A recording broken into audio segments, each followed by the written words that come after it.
근데 우리가 아무래도 신청 직전에 무슨 행위를 했다고 하면 개인회생을 신청해야 됐다고 생각을 하고 나서 어떤 행위를 했을 가능성이 높잖아요.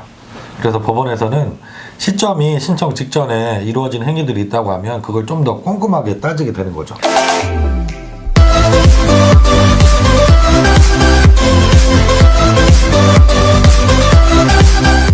안녕하세요. 회생파산TV 김영용 법무사입니다. 안녕하세요. 아나운서 전지우입니다. 오늘의 주제는 네. 개인회생 꼭 조사하는 최근 땡땡 4가지예요. 네. 이게 무슨 이야기예요? 땡땡이라고 해서 좀 궁금하실 것 같은데요. 네. 아무래도 개인회생 제도라는 게 신청하시는 채무자 입장에서는 채무를 많은 부분 탕감받는 아주 좋은 제도죠. 근데 반대로 이제 채권자들은 일정 부분 희생을 강요당하게 되는 거죠. 그러다 보니까 법원은 악용되는 소지를 막아야 됩니다. 근데 우리가 아무래도 신청 직전에 무슨 행위를 했다고 하면 개인회생을 신청해야 됐다고 생각을 하고 나서 어떤 행위를 했을 가능성이 높잖아요. 그래서 법원에서는 시점이 신청 직전에 이루어진 행위들이 있다고 하면 그걸 좀 더 꼼꼼하게 따지게 되는 거죠. 오늘은 법원에서 이 최근에 벌어진 일 중에서 특히나 꼼꼼하게 보는 4가지를 제가 골라서 말씀을 드려보려고 합니다. 그럼 개인회생에서 네. 법원이 이 최근에 발생한 문제 어떤 걸 조사를 할까요? 제일 중요하고 뭐 제가 영상에서도 많이 말씀드린 건데요. 네. 가장 중요한 건 최근에 대출받으신 경우예요. 최근 채무라고 하죠. 통상 법원에서는 최근 채무를 최근 1년 안에 발생한 채무로 보십니다. 개인회생을 신청하시면 보전 공고라는 게 누구나 다 한두 차례는 나오게 되어 있는데요. 그때 모든 법원, 모든 회생위원들이 가장 첫 번째로 물어보는 보전 공고 사항이 최근 대출 어떻게 사용했느냐, 그 사용처를 일일이 다 정리해 달라는 거거든요.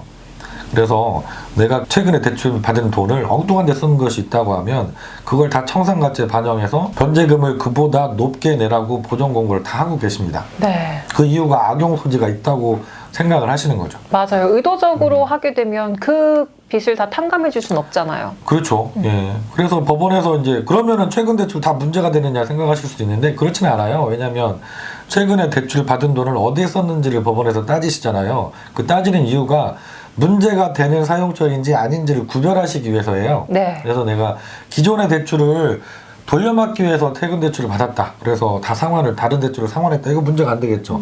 그럼 개인회생에서 법원이 꼭 조사하는 최근에 발생한 문제 두 번째는 뭘까요? 두 번째 최근에 발생한 문제 꼼꼼하게 보시는 거는 최근에 취업하신 경우예요. 최근에 취업을 했거나 최근에 이직을 했거나 이런 경우에 꼼꼼하게 봅니다. 이때는 어떤 걸 보시냐면 전 직장과 지금 직장의 급여 격차를 좀 보세요. 개인회생이라는 게 내가 소득에서 최저 생계비를 빼고 남는 돈을 3년 내는 거잖아요. 기본적으로. 그렇다 보니까 소득이 작으면 그만큼 덜 내잖아요. 그런데 신청 직전에 몇 달 사이에 전에는 예를 들어서 300만 원 급여를 받던 분이 직장을 그만두고 새로 직장을 구했는데 200만 원짜리 직장을 구했어요. 그럼 뭔가 좀 의심이 들 수 있죠. 급여 차이가 크면 개인회생 변제금을 적게 낼 목적으로 일부러 직장을 바꾼 건 아닌가 이런 의심이 들 수 있습니다. 그래서 당연히 법원에서는 검토를 꼼꼼하게 하게 되죠. 그리고 최근에 취업하신 분들은 서류를 혹시 만들어내지 않았는지도 보시게 돼요. 그래서 최근에 취업하신 분들은 신청은 가능하시거든요. 재직증명서하고 근로계약서만 있어도 법원에서 신청을 받아주세요. 네. 그런데 이분이 실제로 그 직장을 잘 다니고 있는지 확인을 한 다음에 결정을 해주셔야 되니까 최근 취업하신 경우에는 적어도 2-3달 이상 그 직장을 계속 근무하면서 추가 서류를 내달라고 보전 공고를 많이 하시죠. 급여 명세서를 추가로 내달라, 급여 입금 통장을 내달라, 아니면 사업주의 확인서를 요구하고 직장이 의심스럽다고 하면 핸드폰 통화 내역 조회를 6개월 정도 해달라고 요청을 하시기도 해요. 그래서 서류를 만든 건 아닌지 실제로 그 직장에 다니고 있는지 이런 위장 것까지 취업한 건 아닌지. 예, 위장 취업하실 수도 있거든요. 최근에 취업했거나 아니면 최근에 직장이 변경된 경우에 꼼꼼하게 조사를 하게 됩니다. 그럼 다음으로 개인회생에서 법원이 꼭 조사하는 최근에 발생하는 문제 세 번째 뭐가 있을까요? 네, 세 번째 최근에 발생한 문제 중에 꼼꼼하게 조사하시는 것 최근에 이혼한 경우입니다. 아무래도 경제 상황이 어려워지시다 보면 부부 간의 갈등이 좀 많아질 수 있잖아요. 그래서 실제로 최근에 이혼하시는 분들도 많이 계세요. 네. 근데 법원에서는 아나운서님 말씀하신 것처럼 최근에 일부러 가장 이혼을 하지 않았나 이거 의심하실 수 있겠죠. 그리고 이혼하면서 문제가 되는 게 재산을 재산분할 형식으로 내가 가지고 있던 내 명의 재산을 이혼한 배우자한테 다 넘겨주고 왔을 수가 있습니다. 네.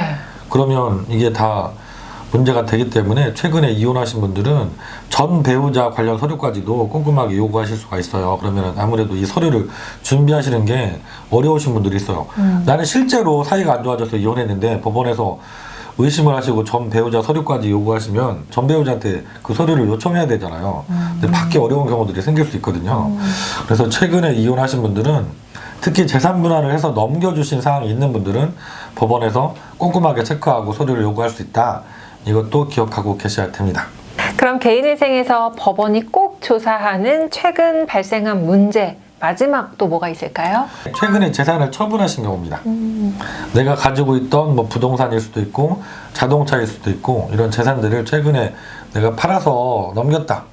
그러면 역시 꼼꼼하게 따지게 되죠. 그 재산을 처분할 수밖에 없었는지 아니면 이게 일부러 고의로 재산을 감소시키기 위해서 처분을 한 건지 볼 수밖에 없겠죠.